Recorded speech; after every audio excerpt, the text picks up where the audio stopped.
काशीपुर एक ऐसा जगह था जहां सूरज की किरणें भी पूरी तरह नहीं पहुंचती थीं। पुराने बरगद के पेड़ों की जड़ें जमीन को चीरती थीं और उनकी टहनियां रात को हवा में साएं साएं करती थीं। गलियों में हमेशा धुंध छाई रहती थी और लोग जल्दी जल्दी घरों में घुस जाते थे, जैसे कि कोई अनजानी चीज उनकी पीछा कर रही हो। उस जगह के आखिरी छोर पर एक पुरानी हवेली खड़ी थी जिसे लोग काल कोठी कहते थे।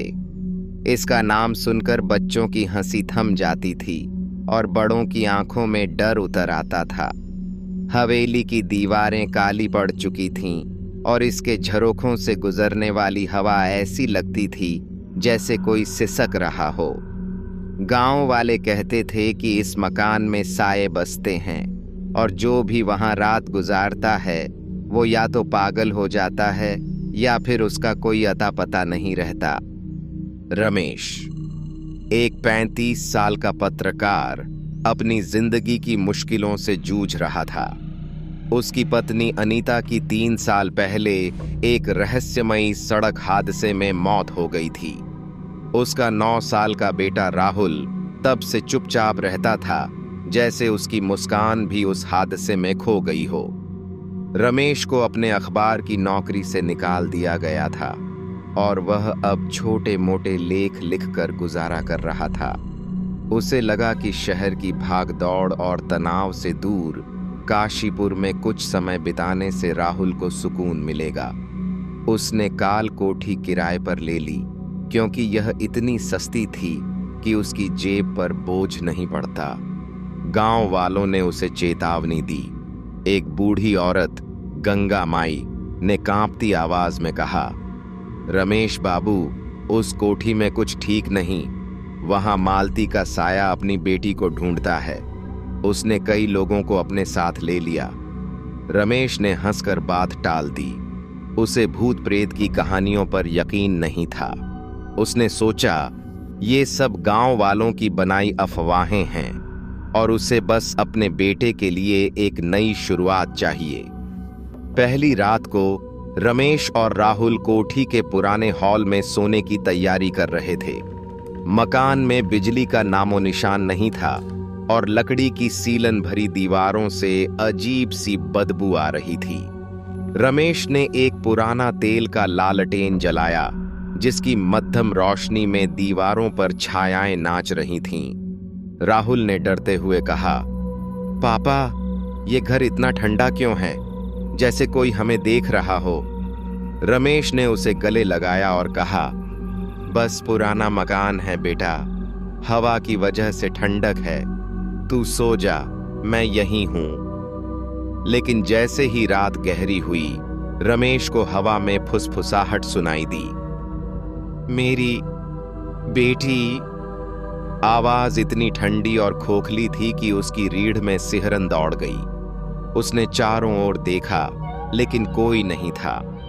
लालटेन की रोशनी में उसे लगा कि दीवार पर एक छाया हिल रही है, लेकिन जब उसने ध्यान से देखा तो कुछ नहीं था। उसने सोचा, शायद नींद की कमी से दिमाग भटक रहा है। उसने राहुल को और कसकर गले लगाया और आंखें बंद कर लीं। अगली रात कुछ और डरावना हुआ। राहुल अचानक चीख कर उठा, पापा, कोई औरत मेरे पास थी, उसने मेरे हाथ को पकड़ा। रमेश ने उसे शांत करने की कोशिश की, लेकिन राहुल का चेहरा पीला पड़ चुका था। उसकी आंखें डर से फैली हुई थीं। उसके बाल लंबे थे और उसकी आंखें नहीं थीं पापा, सिर्फ काले गड्ढे। वो मुझे ले जाना चाहती थी। रमेश का दिल जोर जोर से धड़क रहा था। उसने राहुल को बिठाया और लालटेन की रोशनी बढ़ाई। तभी उसे दीवार पर एक छाया दिखी, जो लालटेन की रोशनी के बावजूद हिल रही थी। छाया एक औरत की थी, जिसके बाल हवा में लहरा रहे थे, जैसे कोई हवा थी ही नहीं। रमेश ने राहुल को पीछे खींचा और छाया धीरे धीरे गायब हो गई। उस रात रमेश सो नहीं सका। उसे लग रहा था कि मकान की हर दीवार, हर कोना उसकी ओर देख रहा है। उसने राहुल से वादा किया कि वो सुबह गांव वालों से बात करेगा। अगले दिन रमेश गंगा माई के पास गया। गंगा माई ने बताया, रमेश बाबू, कालकोठी में 60 साल पहले मालती नाम की औरत अपनी बेटी राधा के साथ रहती थी। मालती की शादी एक क्रूर जमींदार से हुई थी, जिसने उन्हें इस मकान में कैद कर दिया। लोग कहते हैं जमींदार ने मालती और राधा को मार डाला और उनकी आत्माएं इस मकान में फंस गईं। मालती का साया अपनी बेटी को ढूंढता है और जो भी वहां जाता है उसे लगता है कि वो उसकी बेटी है। गंगा माई ने आगे कहा, लेकिन सावधान रहना, मालती का साया सिर्फ ढूंढता नहीं, वो अपने साथ ले जाता है। रमेश को ये बातें बेतुकी लगीं, लेकिन राहुल की बातें और वो छाया उसे परेशान कर रही थीं। उसने फैसला किया कि वो और 1-2 दिन रुककर सच जानने की कोशिश करेगा। तीसरे दिन रमेश को कोठी की अटारी में एक पुराना लकड़ी का संदूक मिला। संदूक पर धूल की मोटी परत जमी थी और उसका ताला जंग खा चुका था। उसने संदूक खोला तो उसमें एक डायरी, कुछ पुरानी तस्वीरें, एक छोटा सा लॉकेट और एक टूटा हुआ दर्पण मिला। डायरी के पन्ने पीले पड़ चुके थे और उन पर लिखाई कांपती हुई थी, जैसे किसी ने डरते हुए लिखा हो। पहला पन्ना पढ़ते ही रमेश की सांस अटक गई। लिखा था, मेरा नाम मालती है, इस मकान ने मुझसे सब छीन लिया। मेरी बेटी राधा अब भी यहीं है, मुझे उसे ढूंढना होगा। पन्नों पर मालती ने लिखा था कि कैसे इस मकान में एक अनजान शक्ति ने उसे और उसकी बेटी को जकड़ लिया था। एक रात राधा अचानक गायब हो गई और मालती ने उसे ढूंढने की कोशिश में अपनी जान गंवा दी। एक पन्ने पर लिखा था, यह मकान जिंदा है, इसकी दीवारें सांस लेती हैं, यह हर उस शख्स को अपने अंदर खींच लेता है जो यहां आता है। आखिरी पन्ने पर खून के धब्बों के साथ लिखा था, मुझे मेरी बेटी चाहिए, मैं उसे ढूंढूंगी चाहे कितने साल बीत जाएं। रमेश ने तस्वीरें देखीं। उनमें एक जवान औरत थी जिसके चेहरे पर गहरी उदासी थी और उसके बगल में एक छोटी लड़की मुस्कुरा रही थी। लॉकेट में वही लड़की की तस्वीर थी। टूटे दर्पण में जब रमेश ने देखा तो उसे लगा कि उसका चेहरा कुछ पल के लिए धुंधला हो गया। उसने दर्पण नीचे रखा और लॉकेट को जेब में डाल लिया। उसका मन बेचैन हो गया। उसे अब यकीन होने लगा था कि इस मकान में कुछ गलत है। उसने राहुल को कमरे में बंद किया और कहा, बेटा, आज रात हम यहीं रहेंगे, लेकिन कल सुबह हम शहर वापस जाएंगे। उस रात आधी रात को रमेश को राहुल की आवाज सुनाई दी, पापा, वो मुझे बुला रही है। उसने देखा कि राहुल नींद में चलते हुए मकान की सीढ़ियों की ओर जा रहा था। सीढ़ियां ऊपर अटारी की ओर जाती थीं, जहां संदूक रखा था। रमेश ने उसे पकड़ने की कोशिश की, लेकिन तभी लालटेन की रोशनी में उसे एक साया दिखा। लंबे बिखरे बाल और चेहरा ऐसा जैसे कोई चेहरा था ही नहीं, सिर्फ 2 काले गड्ढे जो रमेश को घूर रहे थे। साये ने एक ठंडी खोखली आवाज में कहा, मेरी बेटी लौटा दो। रमेश की सांस अटक गई। उसने राहुल को गोद में उठाया और नीचे की ओर भागा, लेकिन मकान के सारे दरवाजे और खिड़कियां बंद हो चुकी थीं। हवा में सिसकियों की आवाज तेज हो रही थी और दीवारों पर छायाएं नाच रही थीं। रमेश ने राहुल को एक कोने में बिठाया और डायरी निकाली। उसने जोर से पढ़ना शुरू किया।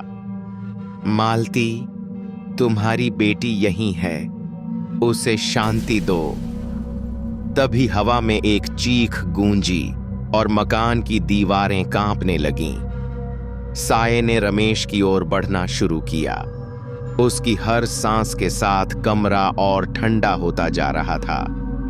रमेश ने देखा कि राहुल की आंखें खुली थीं, लेकिन उसकी पुतलियां सफेद हो चुकी थीं। राहुल ने एक अनजानी आवाज में कहा, पापा, वो मुझे ले जाएगी। रमेश का दिल डूबने लगा। उसे लगा कि मकान की दीवारें अब और करीब आ रही हैं, जैसे वो उसे निगल लेना चाहती हों। रमेश का दिल जोर जोर से धड़क रहा था। काल कोठी का हॉल अब इतना ठंडा हो चुका था कि उसकी सांसें हवा में धुंध बन रही थीं। राहुल उसकी गोद में था, लेकिन उसकी आंखों की सफेद पुतलियां और अनजानी आवाज रमेश को डर के सागर में डुबो रही थीं। मालती का साया धीरे धीरे उनके करीब आ रहा था। उसके काले गड्ढों जैसी आंखें रमेश को घूर रही थीं और हर कदम के साथ दीवारों पर नाचती छायाएं और तेज हो रही थीं। हवा में सिसकियां अब चीखों में बदल चुकी थीं और मकान की लकड़ी की फर्श कांप रही थी, जैसे कोई भारी चीज उस पर चल रही हो। रमेश ने डायरी को कसकर पकड़ा और चीखा, मालती, हमें छोड़ दो, तुम्हारी बेटी यहां नहीं है। लेकिन साये ने कोई जवाब नहीं दिया। उसने सिर्फ एक ठंडी खोखली आवाज में दोहराया, मेरी बेटी लौटा दो। रमेश ने अपनी जेब से मालती का लॉकेट निकाला और उसे साये की ओर फेंक दिया। ये लो, तुम्हारी बेटी की निशानी, अब हमें जाने दो। लॉकेट हवा में रुका, जैसे कोई अदृश्य शक्ति उसे पकड़ रही हो। तभी मकान में एक जोरदार धमाका हुआ। लालटेन की रोशनी बुझ गई और अंधेरा ऐसा छा गया कि रमेश को अपनी सांसों की आवाज के अलावा कुछ सुनाई नहीं दे रहा था। उसने राहुल को कसकर पकड़ा, लेकिन उसे लगा कि राहुल का शरीर अब हल्का हो रहा है, जैसे कोई उसे उसकी गोद से खींच रहा हो। रमेश ने चीखा, राहुल! तभी एक मध्यम रोशनी कमरे में फैली। साये की जगह अब एक औरत खड़ी थी। उसका चेहरा अब साफ दिख रहा था।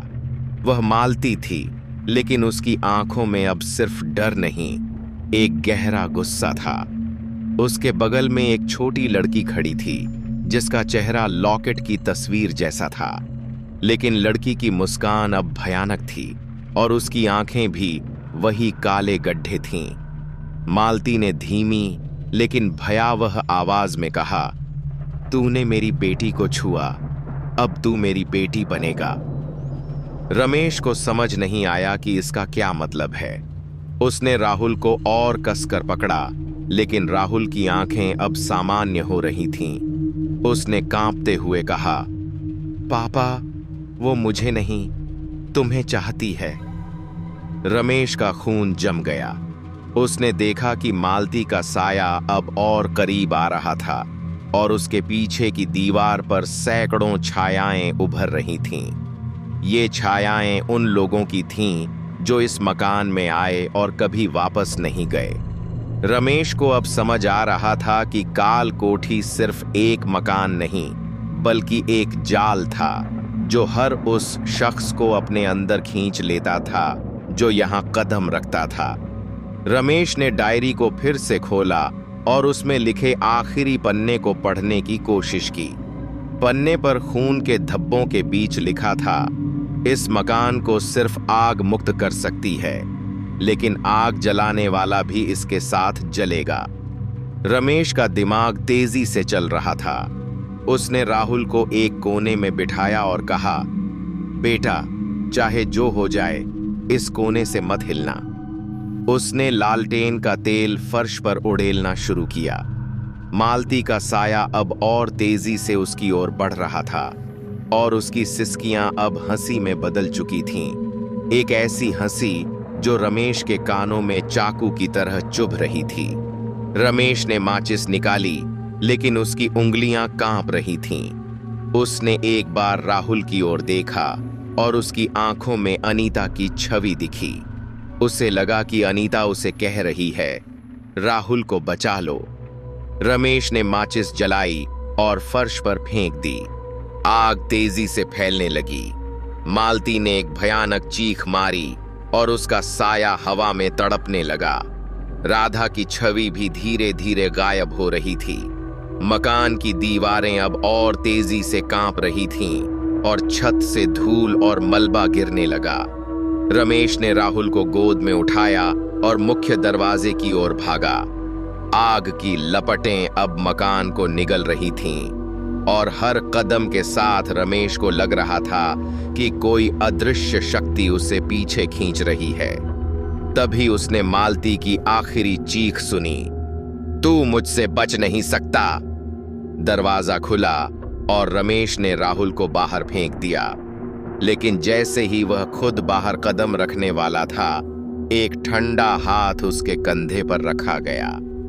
उसने पीछे मुड़कर देखा और मालती का चेहरा अब उसके इतना करीब था कि वह उसकी सांसों की ठंडक महसूस कर सकता था। रमेश ने आखिरी बार जोर लगाया और खुद को बाहर खींच लिया। वह जमीन पर गिरा और पीछे देखा। काल कोठी आग की लपटों में डूबी थी। आग की रोशनी में उसे लगा कि मालती और राधा की छवियां अभी भी खिड़की पर खड़ी हैं, उसे घूर रही हैं। लेकिन कुछ ही पलों में मकान ढह गया और सब कुछ राख में बदल गया। रमेश ने राहुल को गले लगाया और दोनों गांव की ओर भागे। गांव वालों ने उन्हें देखा और चुपचाप अपने घरों में घुस गए। किसी ने कुछ नहीं कहा, लेकिन उनकी आंखों में डर साफ दिख रहा था। रमेश और राहुल शहर वापस लौट गए। रमेश ने एक नई नौकरी शुरू की और राहुल धीरे धीरे अपनी मुस्कान वापस पाने लगा। लेकिन हर रात जब रमेश सोने की कोशिश करता, उसे लगता कि कोई उसकी खिड़की के बाहर खड़ा है। वह कभी खिड़की नहीं खोलता था, लेकिन हवा में साएं साएं की आवाज हमेशा सुनाई देती थी। एक रात राहुल ने सोते हुए बड़बड़ाया, पापा, वो औरत कह रही थी कि वो हमेशा हमारे साथ रहेगी। रमेश की सांस रुक गई। उसने लालटेन जलाने की कोशिश की, लेकिन उसकी माचिस गीली थी।